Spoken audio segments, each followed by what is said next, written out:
Hello, I'm Jenya DeLima. Welcome to Writing and Editing, the author-focused podcast that takes a whole-person approach to everything related to both writing and editing. Loss is part of life, and it can leave us feeling isolated and adrift. But grief can also be used to build connection with ourselves, with others, and with an entire community. Jessica Fein, author of Breathtaking, is here to share how this can be done through her writing and how she did it with her own book. Thank you so much for being here today. Thank you so much for having me. You wrote such a beautiful and moving memoir, and it was one of those things going in where it was almost surprising how much humor was in it. And I was Yes. hoping you could give listeners just a brief summary of that before we officially start the interview.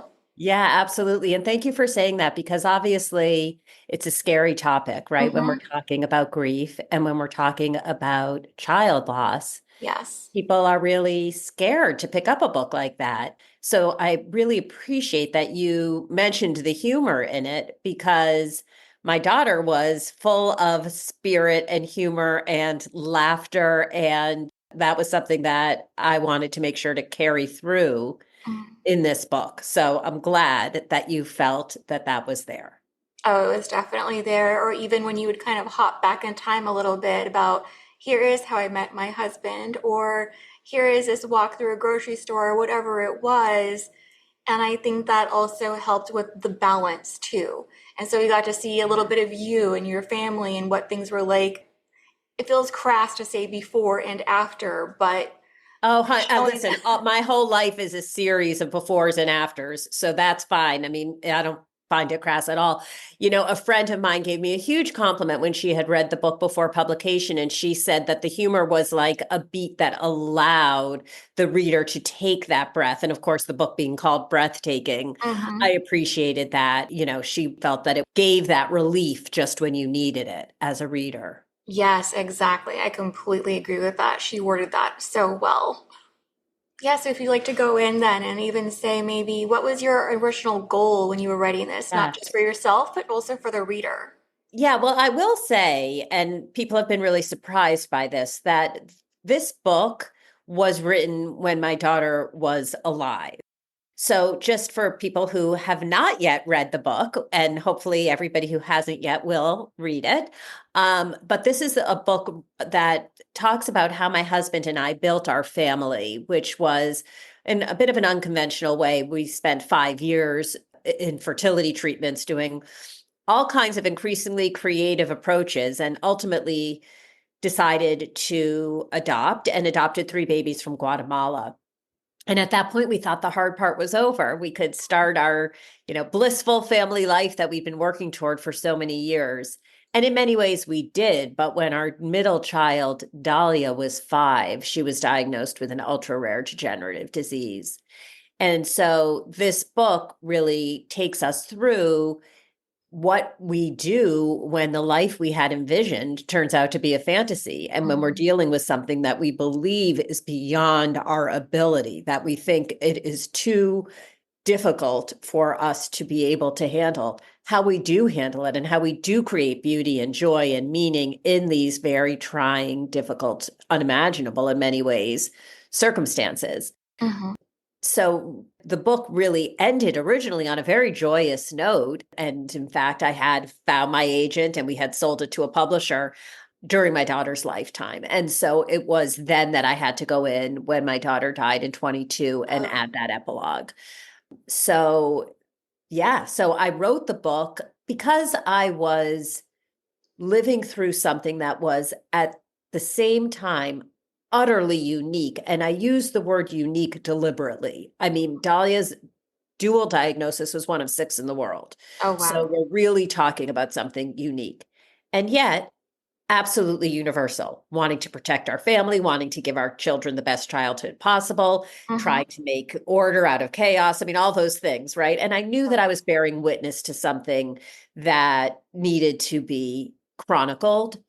I also felt that writing the story allowed me to gain some control of the narrative. The world was spinning so chaotically at that time for us.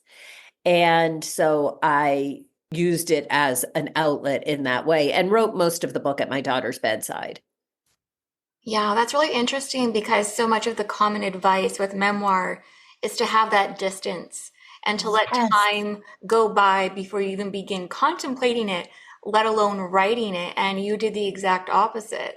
I But did the you exact wouldn't, opposite, right? And right. it's the whole thing about write from the scars, not from the wounds, you know. Hmm. But I will say it was interesting because the fertility part of the book, which actually originally was much, much, much longer, and we ended up shaving it way down. But that, because that had happened so many years earlier, I will say the process of writing that part was very different than the process of writing kind of the real time stuff. Yeah, I can see that. You did talk about it being cathartic, but can you explain a little bit more in detail what it was like writing in the moment versus being able to go back and how you even balance the feelings that you were having as you were writing? So maybe they didn't pour across the page so much as they were represented on the page. Yeah, and I'll tell you, one of the interesting things is that a lot of the things that we went through, like for example, at one point we're stuck in the pediatric intensive care unit for 3 months when my daughter was 9, and I wrote a few chapters about that. I didn't write that while that was happening. Now, let's say I wrote that in 2020 and that happened in 2014. When we talk about something being cathartic, the beauty of that was I was able to visit that place and then shut down and go and do something else. Mhm. When we were there was no escape, right? So being able to go in, process what happened a little bit for, 20 minutes or an hour or whatever, and then go like have a meal or watch a movie, right? And so that was one way I think that I was able to process in a healthy way what had been so insidious as it was happening. Mhm. Well, and then you would have the benefit later too of revising and editing, where again, you do have some of that distance from time. But as you were Exactly. writing it, what emotions did you hope to evoke in the reader?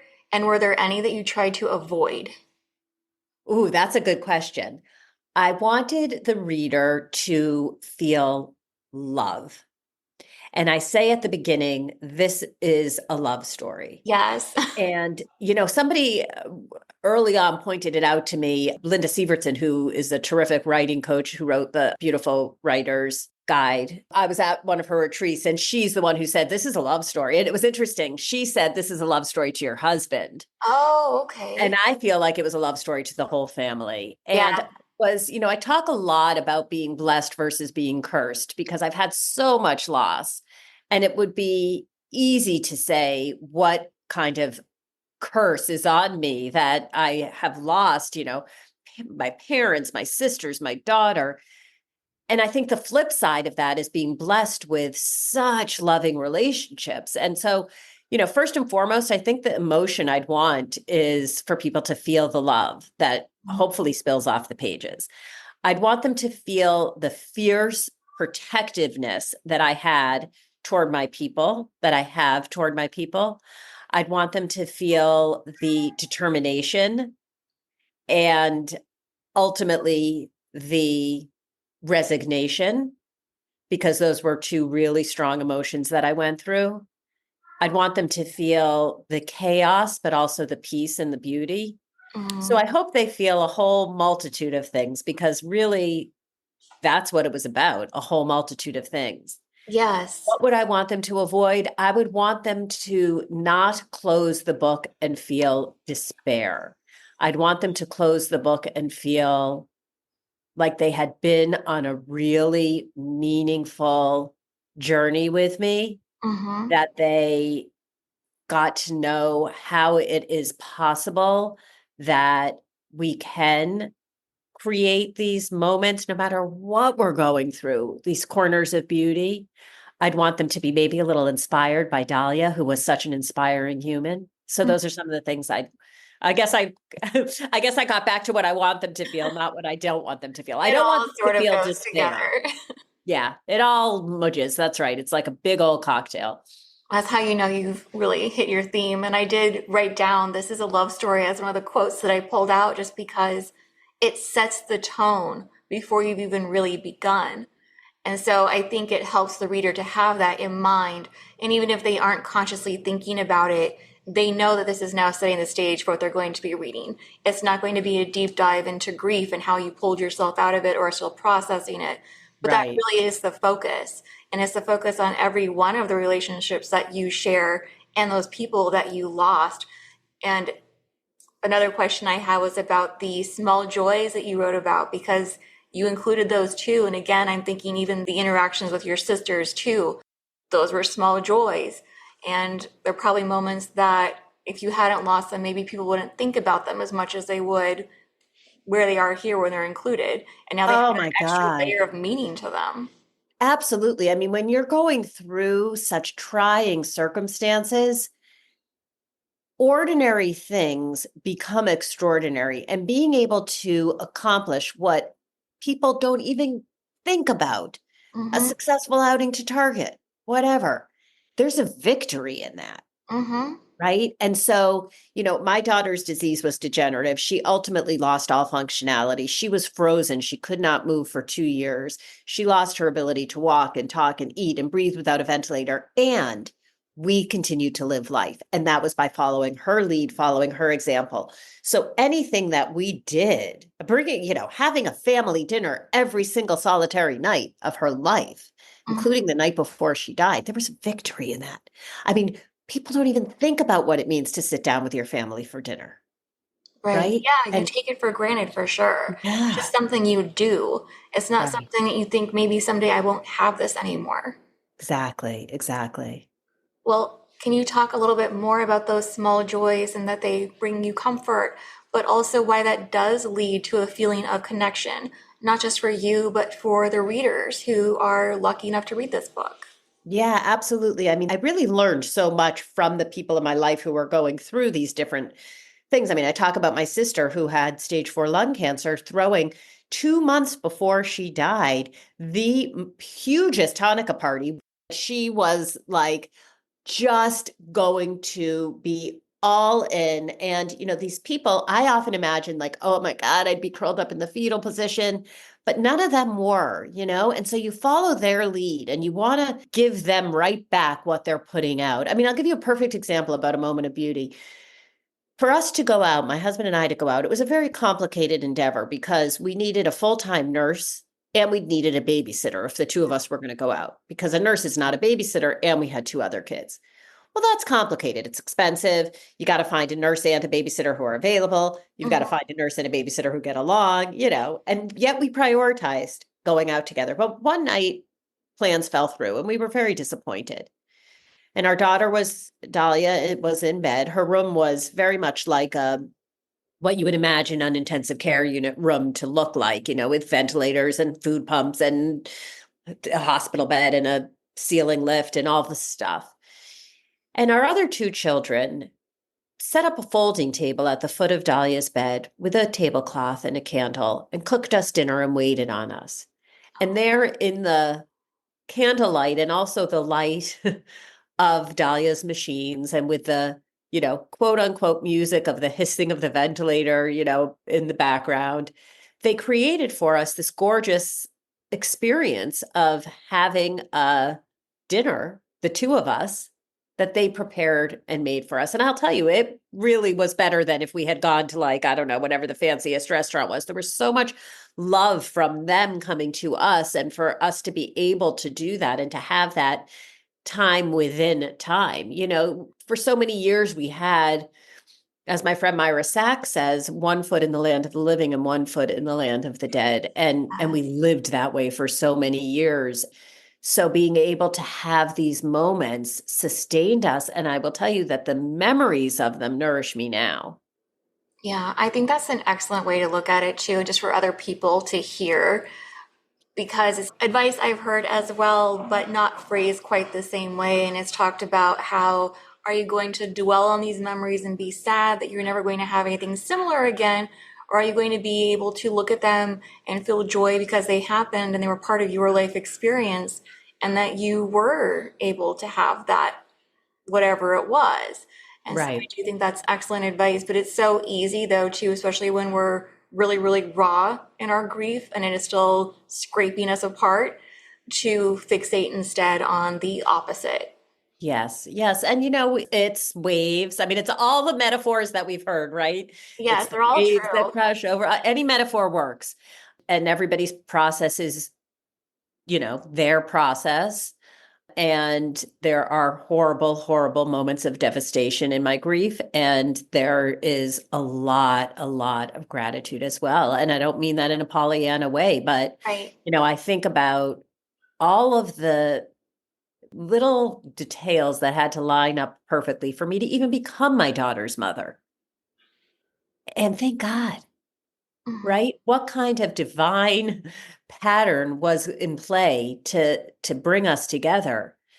Because I am who I am because I'm her mother. So I've got to have gratitude for that. How Mhm. could I not? Yeah, I agree. Well, you had so many poignant lines that I want to just pull out, but of course I Okay. had to limit it because we only have half an hour.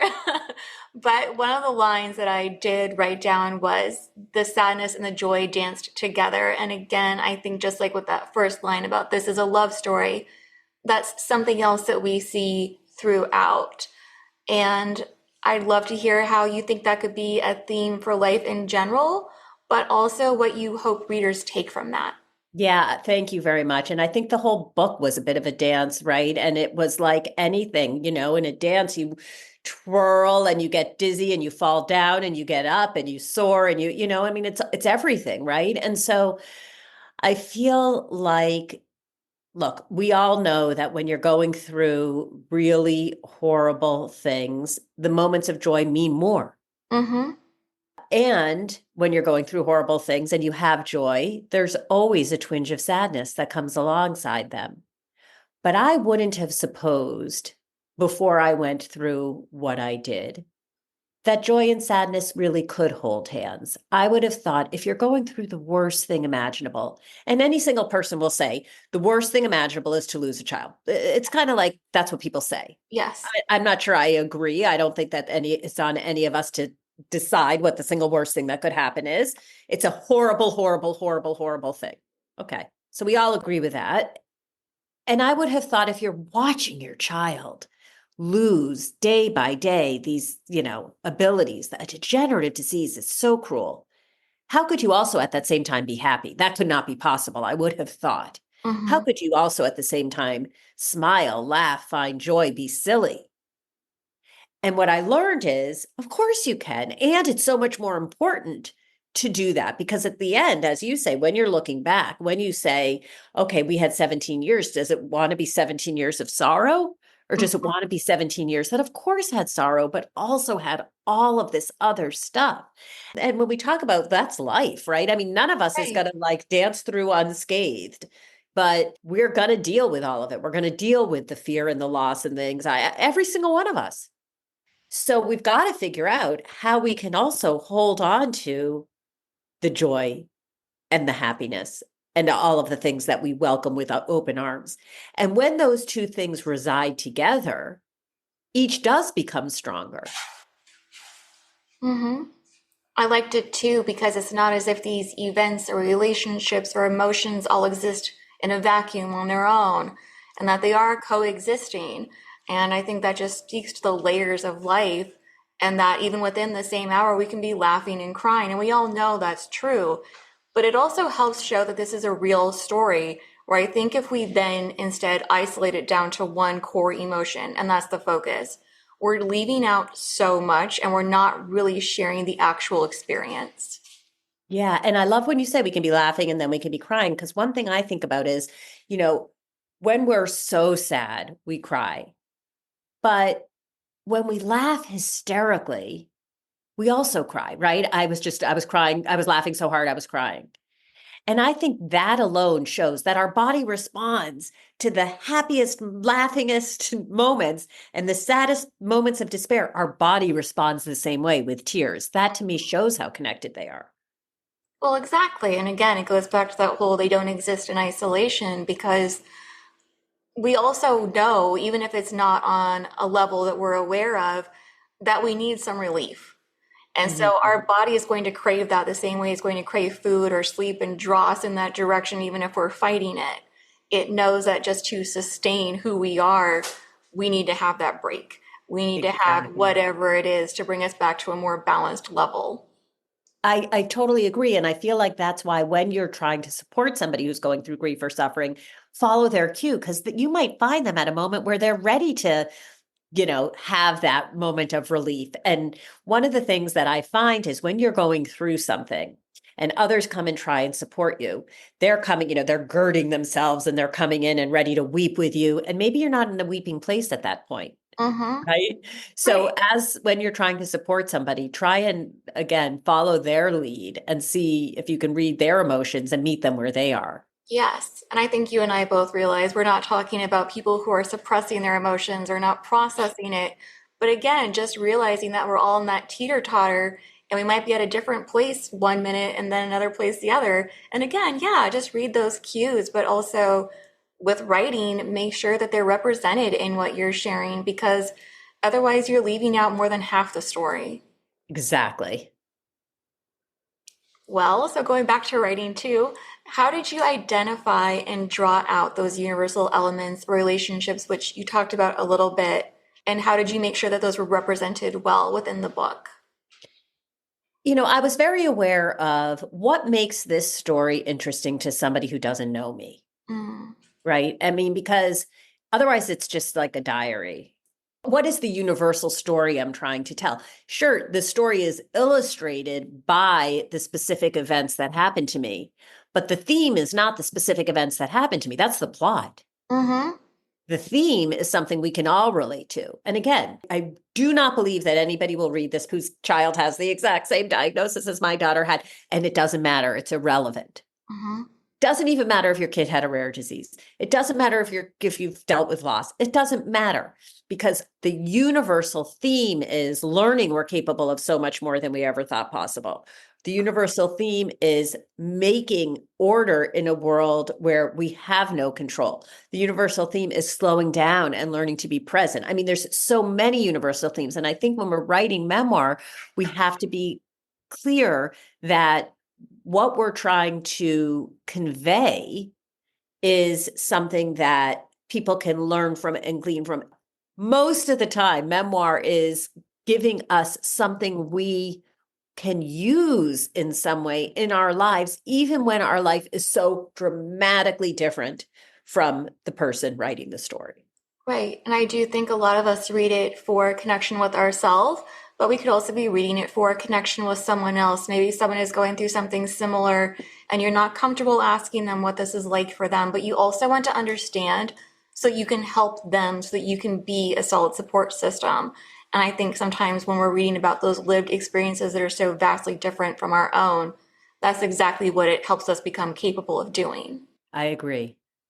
And then going back to connection, do you think that there are ways we can find connection through writing that we can't find through in-person support? Oh my God, yes. Well, first of all, I mean, some of us, like I am way more comfortable writing than being like, so let me tell you about all of this. Like I've Yes. become more comfortable speaking about it just because I've spoken so much about the book. But for me, you're going to get a much more honest report if you read something I've written than something that I've said. That's just because I'm more comfortable that way.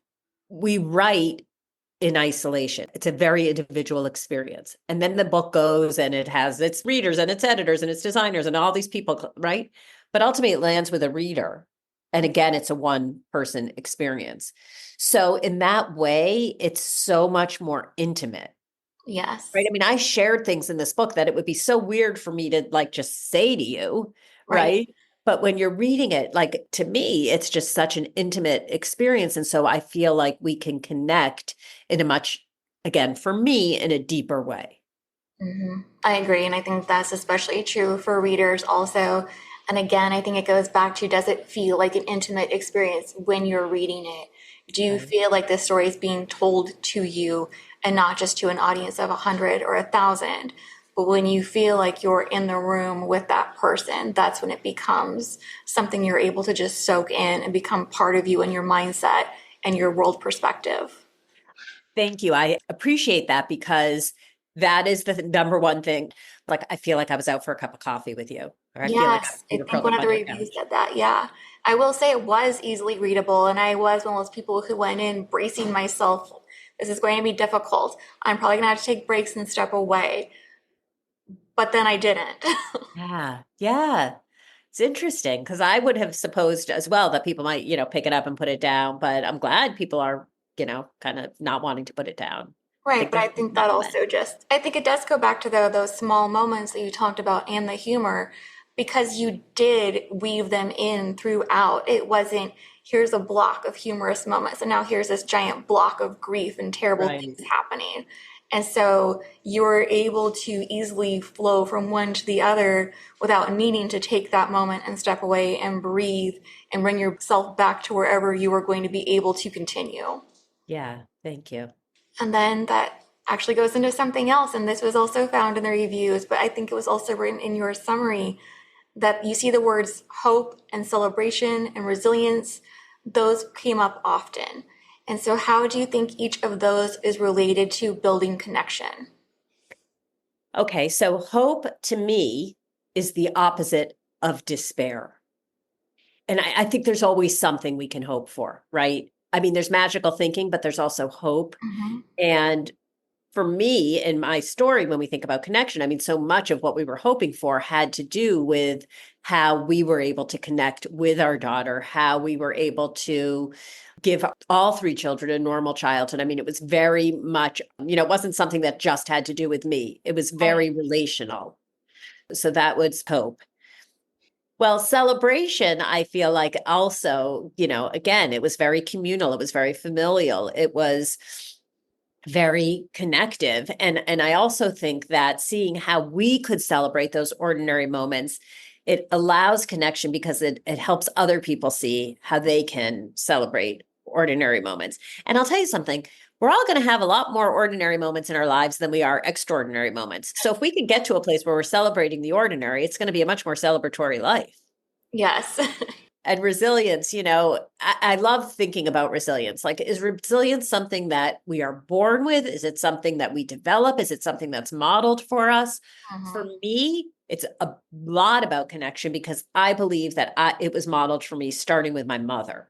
And then it was my sister and it was my daughter. And watching them now, I think there are people who have known me my whole life who will say, oh, come on, Jess, you've always been resilient. And maybe that's true. I don't know. I mean, I think, there are traits we're born with. But for me, I think we can get so much out of watching how other people and learning from other people. And for me, those three people, my mother, my eldest sister, and my daughter. And it's funny, I say somehow, I feel like my daughter inherited it from my sister and my mother. And remember, we were not genetically related, but I think she inherited it because these are such resilient women. And I watched them and I learned from them and I connected with them. And I hope that I am now maybe modeling that for other people because Mm-hmm. that's how we continue to celebrate the legacy Mm-hmm. of the people who meant something to us. I would say you are, not just from my own personal reading of the book, but even from the other reviews that all bring that word up, and you see it come up so many times. So I think that shows that you've done exactly that. Thank you. And if you had one main message you'd like to leave listeners with, what would that be? I won. Okay, that's hard. I mean, I think we've covered off on a lot of them, but I would say that we are capable, all of us, of more than we think. And I'm going to sneak in a second, which is that no matter what you're going through, don't close yourself off to the possibility of beauty and joy because those can find their way in. They are very stubborn and they can elbow their way in no matter how bad the circumstances are. Well, thank you again for this incredible conversation and for being here. Thank you so much for having me. And I hope everybody will go check out the book. Yes, I do too. And we'll have a link. And thank you for listening. And be sure to check out the show notes for additional information, including all of Jessica's links and one to her book. And if you enjoyed today's show, I'd greatly appreciate it if you shared the episode with a friend. And then please join me next week when Mari Myers will be here to talk about how to enhance your picture book's packaging. Thanks again.